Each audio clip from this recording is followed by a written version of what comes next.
Halo, nama saya Gladys Fanya Agristi. Saya dari Prodi Ilmu Komunikasi Angkatan 2020, Universitas Tanjung Pura. Di video kali ini, saya akan menjelaskan 25 teori komunikasi. Teori yang pertama adalah teori behaviorisme.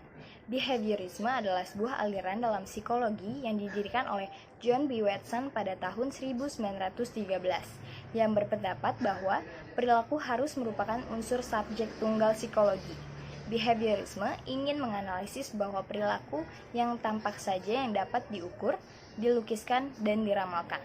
Behaviorisme memandang pula bahwa ketika dilahirkan, pada dasarnya manusia tidak membawa bakat apa-apa. Manusia akan berkembang berdasarkan stimulus yang diterimanya dari lingkungan. Behaviorisme mempunyai 3 ciri penting. Yang pertama, menekankan pada respon-respon yang dikondisikan sebagai elemen dari perilaku.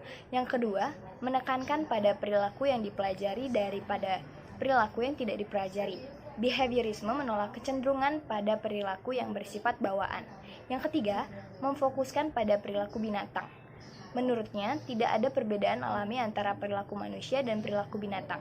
Kita dapat belajar banyak tentang perilaku kita sendiri dari studi tentang apa yang dilakukan binatang.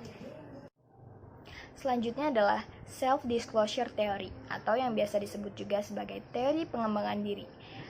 Teori ini adalah proses sharing atau berbagi informasi dengan orang lain.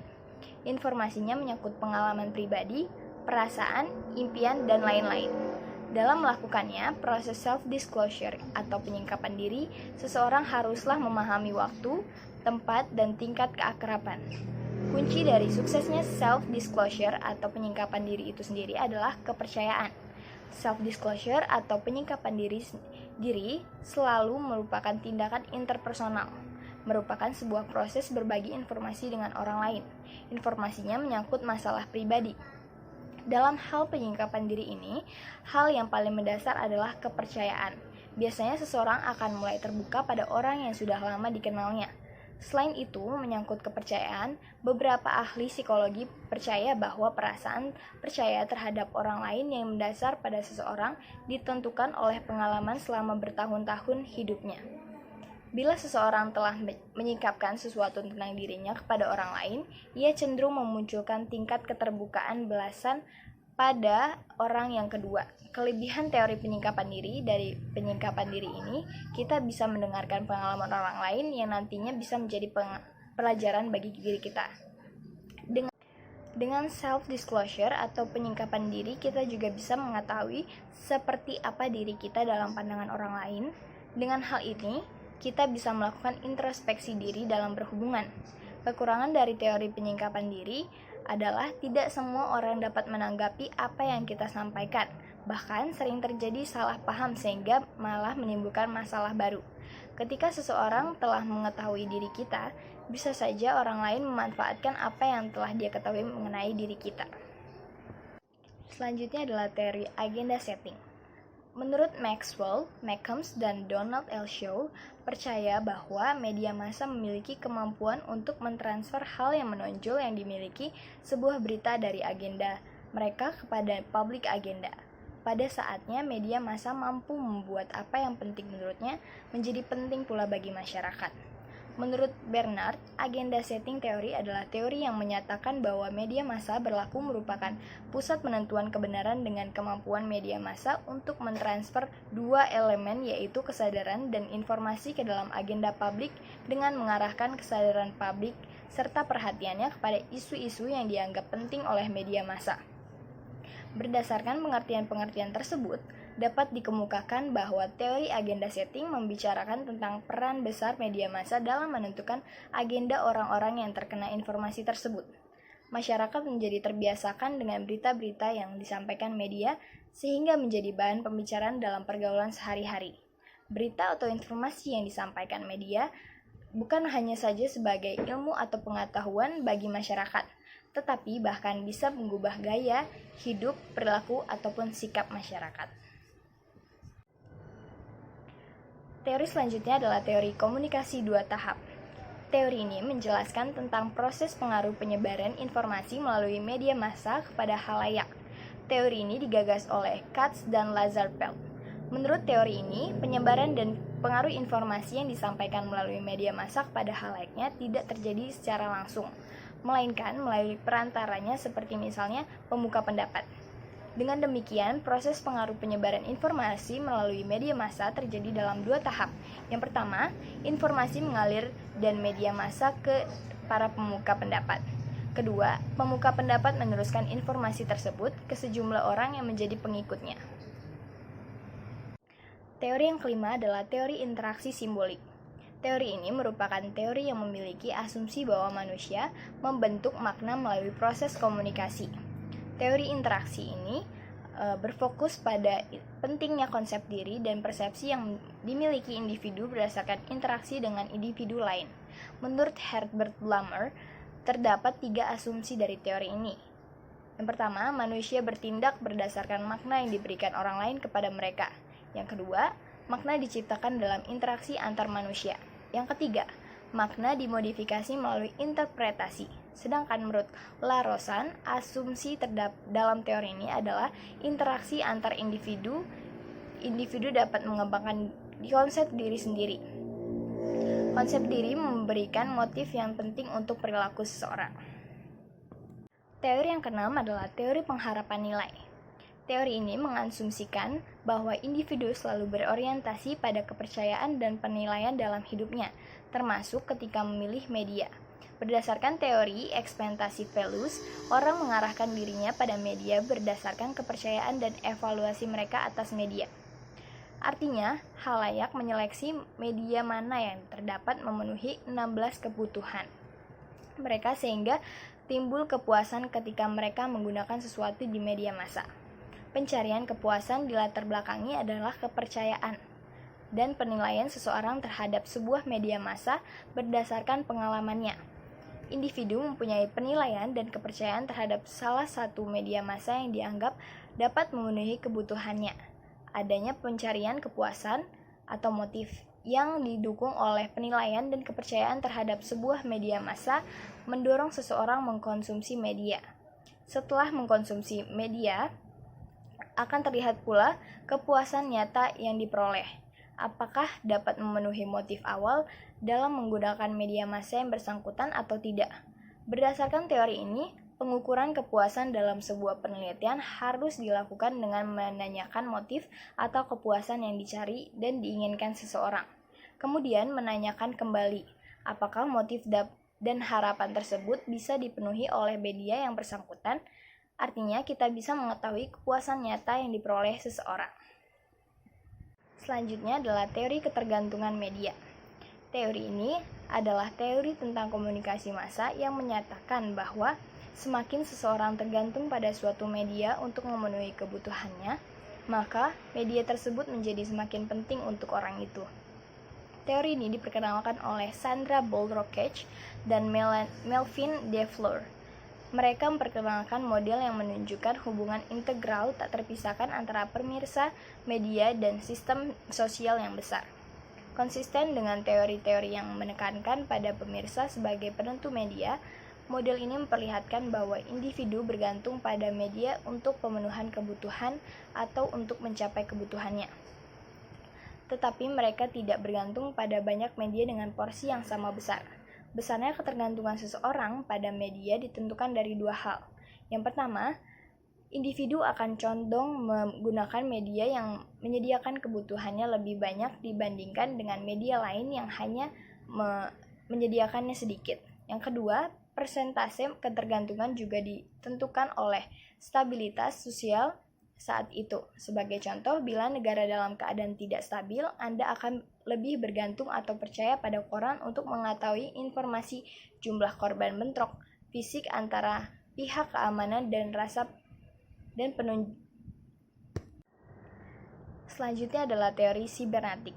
Teori ini adalah pengolahan informasi. Seolah-olah teori ini mempunyai kesamaan dengan teori kognitif, yaitu mementingkan proses belajar daripada hasil belajar.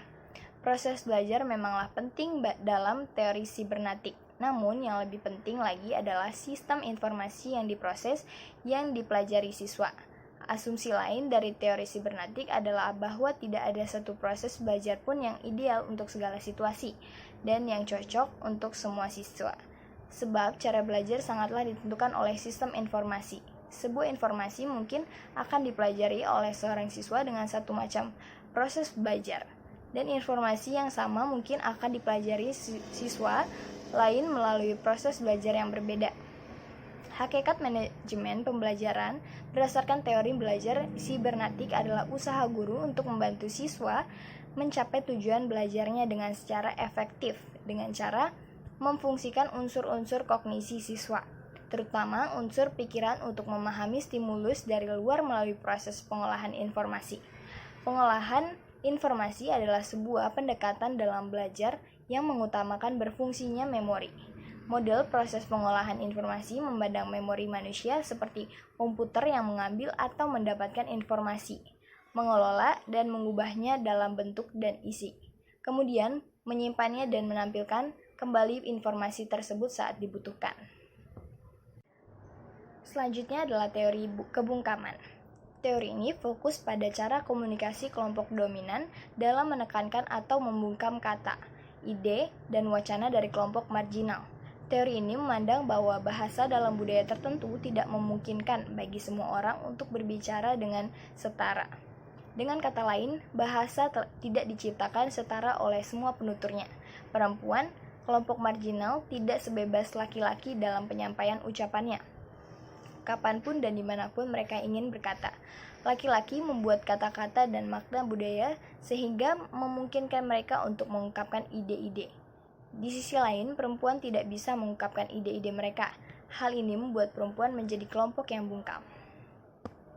Selanjutnya adalah teori sensitivitas retoris yang dikemukakan oleh Frederick Hart. Berasumsi bahwa komunikasi yang efektif muncul dari sensitivitas dan peduli dalam menyelesaikan apa yang dikatakan kepada komunikan. Sensitif retoris mewujudkan kepentingan diri sendiri, kepentingan orang lain, dan sikap situasional. Orang yang bersifat sensitif retoris akan memahami kompleksitas personal, yaitu memiliki individu merupakan gabungan dari banyak diri. Sensitif retoris akan melahirkan individu adaptif retoris, yaitu individu yang mendapat menghindari kekakuan dalam berkomunikasi dengan orang lain dan berupaya untuk menyeimbangkan kepentingan sendiri dengan orang lain. Teori ini didukung oleh sudut pandang humanistik yang menekankan pada keterbukaan, empati, sikap mendukung, sikap positif, dan kesetaraan yang menciptakan interaksi yang bermakna, jujur, dan memuaskan. Hal tersebut dimulai dengan kualitas-kualitas umum yang menentukan terciptanya hubungan antara manusia yang dominan.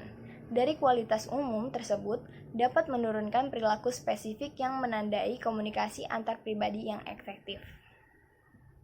Teori selanjutnya adalah teori fungsionalisme struktural. Teori ini adalah suatu bangunan teori yang paling besar pengaruhnya dalam ilmu sosial di abad sekarang. Tokoh-tokoh yang pertama kali mencetuskan fungsional yaitu Auguste Comte, Émile Durkheim, dan Herbert Spencer. Pemikiran struktural fungsional sangat dipengaruhi oleh pemikiran biologis, yaitu menganggap masyarakat sebagai organisme biologis, yaitu terdiri dari organ-organ yang saling ketergantungan. Ketergantungan tersebut merupakan hasil atau konsekuensi agar organisme tersebut tetap dapat bertahan hidup. Teori struktural fungsional ini awalnya berangkat dari konsep pemikiran Émile Durkheim, di mana pemikiran Durkheim ini dipengaruhi oleh Auguste Comte dan Herbert Spencer.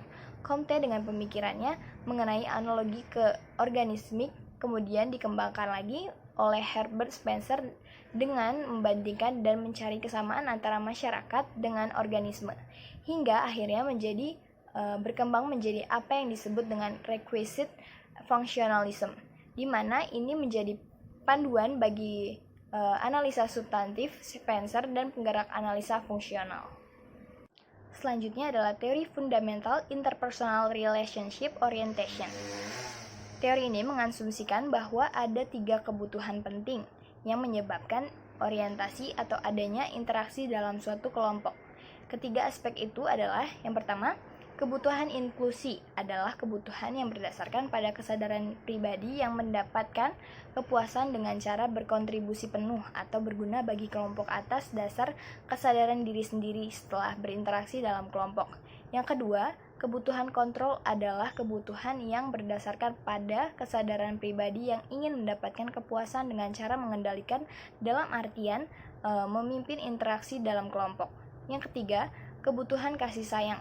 Ini dimaksudkan akan dibutuhkan seseorang dengan lingkungan sosial, sehingga seseorang individu membutuhkan kasih sayang dalam cinta atau kedekatan dalam berinteraksi sebagai pemuas kebutuhannya dalam kelompok. Teori selanjutnya adalah teori kultivasi. Teori ini adalah teori sosial yang meneliti efek jangka panjang dari televisi pada halayak. Dikembangkan oleh George Gardner dan Larry dari University of Pennsylvania. Teori kultivasi ini berasal dari beberapa proyek penelitian skala besar berjudul Indikator Budaya. Tujuan dari proyek indikator budaya ini adalah untuk mengidentifikasi efek televisi pada pemirsa. Gardner dan Stephen mengemukakan bahwa televisi sebagai media komunikasi massa telah dibentuk sebagai simbolisasi lingkaran umum atas beragam masyarakat yang diikat menjadi satu, bersosialisasi dan berperilaku. Menurut teori kultivasi ini, televisi menjadi media atau alat utama di mana para penonton televisi belajar tentang masyarakat dengan kultur di lingkungannya. Dengan kata lain, persepsi apa yang terbangun di benak pemirsa tentang masyarakat dan budaya sangat ditentukan oleh televisi. Ini artinya, melalui kontak pemirsa dengan televisi, mereka belajar tentang dunia, orang-orangnya, nilai-nilai sosial, serta adat dan tradisionalnya. Selanjutnya adalah teori standpoint. Teori ini disebut juga sebagai teori sikap. Teori ini merupakan sebuah teori yang dapat mengubah kekuasaan seseorang melalui kewenangan suara pribadi individu. Dikutip dari diction.id, teori standpoint pertama kali dipelopori oleh filsuf Jerman bernama Georg Wilhelm Friedrich pada tahun 1807. Ia mengemukakan bahwa teori ini membahas tentang hubungan antara tuan dan budak. Walaupun tuan dan budak hidup dalam ruang lingkup yang sama, tetapi mereka memiliki pengetahuan dan pengalaman yang berbeda.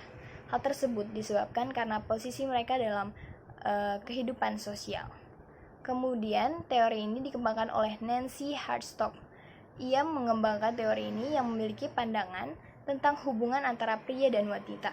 Hartsock mencampurkan teori standpoint tersebut dengan teori feminisme yang berpandangan bahwa wanita memiliki posisi sosial untuk mengakhiri penindasan.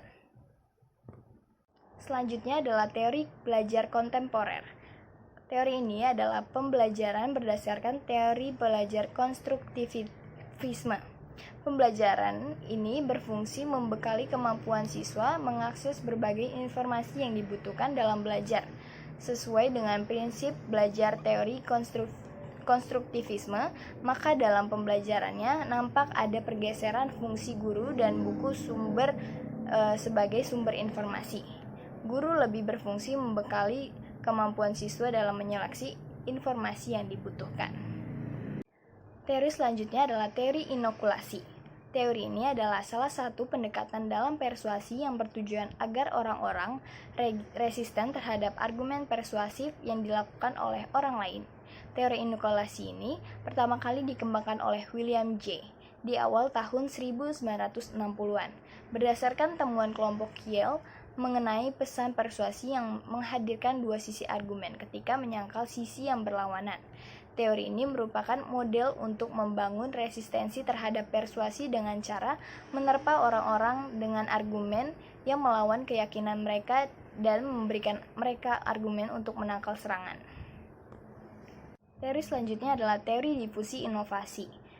Teori ini adalah teori tentang bagaimana sebuah ide dan teknologi baru tersebar dalam sebuah kebudayaan. Teori ini dipopulerkan oleh Everett Rogers pada tahun 1964 melalui bukunya yang berjudul Diffusion of Innovation. Ia mendefinisikan difusi sebagai proses di mana sebuah inovasi dikomunikasikan melalui berbagai saluran dan jangka waktu tertentu dalam sebuah sistem sosial. Inovasi merupakan ide, praktek, atau objek yang dianggap baru oleh manusia atau unit adopsi lainnya. Teori ini meyakini bahwa sebuah inovasi terdifusi ke seluruh masyarakat dalam pola yang bisa diprediksi. Beberapa kelompok orang akan mengadopsi sebuah inovasi segera setelah mereka mendengar inovasi tersebut. Sedangkan beberapa kelompok masyarakat lainnya membutuhkan waktu lama untuk kemudian mengadopsi inovasi tersebut. Ketika sebuah inovasi banyak diadopsi oleh sejumlah orang, hal itu dikatakan eksplod atau meledak. Teori selanjutnya adalah teori akomodasi komunikasi. Merupakan salah satu teori tentang perilaku komunikasi yang sangat berpengaruh. Teori ini dirumuskan oleh Howard Giles dan para koleganya. Teori akomodasi menjelaskan bagaimana kita menyesuaikan perilaku komunikasi kita terhadap akomodasi biasanya dilakukan secara tidak sadar. Seseorang cenderung memiliki naskah kognitif internal yang digunakan ketika berbicara dengan orang lain. Dalam ilmu sosiologi, istilah akomodasi digunakan dalam dua arti, yaitu menunjuk pada suatu keadaan dan menunjuk pada suatu proses. Sebagai suatu keadaan, akomodasi mengacu pada terjadinya sesuatu keseimbangan dalam interaksi antara orang per orang atau kelompok-kelompok manusia dalam kaitannya dengan norma-norma sosial dan nilai-nilai sosial yang berlaku di dalam masyarakat. Sedangkan sebagai suatu proses, akomodasi berarti tindakan aktif yang dilakukan untuk menerima kepentingan yang berbeda dalam rangka meredakan suatu pertentangan yang terjadi. Teori selanjutnya adalah teori nativisme. Teori ini berasal dari kata nativus yang berarti kelahiran. Teori ini muncul dari filsafat nativisme sebagai suatu bentuk dari filsafat idealisme dan menghasilkan suatu pandangan bahwa perkembangan anak ditentukan oleh hereditas atau pembawaan sejak lahir dan faktor alam yang kodrati. Pelopor aliran nativisme adalah Arthur, seorang filosof Jerman yang hidup tahun 1788 sampai 1880. Aliran nativisme adalah aliran yang menyatakan bahwa perkembangan individu ditentukan oleh bawaan sejak ia dilahirkan dan faktor lingkungan sendiri dinilai kurang berpengaruh terhadap perkembangan dan pendidikan anak. Pada hakikatnya, aliran nativisme bersumber dari Leibniz tradisional, sebuah tradisi yang menekankan pada kemampuan dalam diri seorang anak. Hasil perkembangan ditentukan oleh pembawaan sejak lahir dan genetik dari kedua orang tua. Dengan demikian, menurut aliran ini, keberhasilan belajar ditentukan oleh individu itu sendiri. Nativisme berpendapat jika anak memiliki bakat jahat dari lahir, ia akan menjadi jahat. Dan sebaliknya, jika anak memiliki bakat baik, maka ia akan menjadi baik. Pendidikan anak tidak sesuai dengan bakat yang dibawa tidak akan berguna bagi perkembangan anak itu sendiri. Teori yang terakhir adalah teori koneksionisme. Teori ini adalah salah satu teori belajar yang berasal dari aliran behaviorisme. Koneksionisme dimaknai sebagai seperangkat pendekatan dalam bidang kecerdasan buatan, psikologi kognitif, ilmu kognitif, dan filosofi pikiran yang menggambarkan fenomena perilaku mental sebagai proses yang muncul dari jaringan unit sederhana yang saling berhubungan. Itulah penjelasan dari 25 teori komunikasi. Apabila ada kesalahan kata, mohon dimaafkan. Sekian dan terima kasih.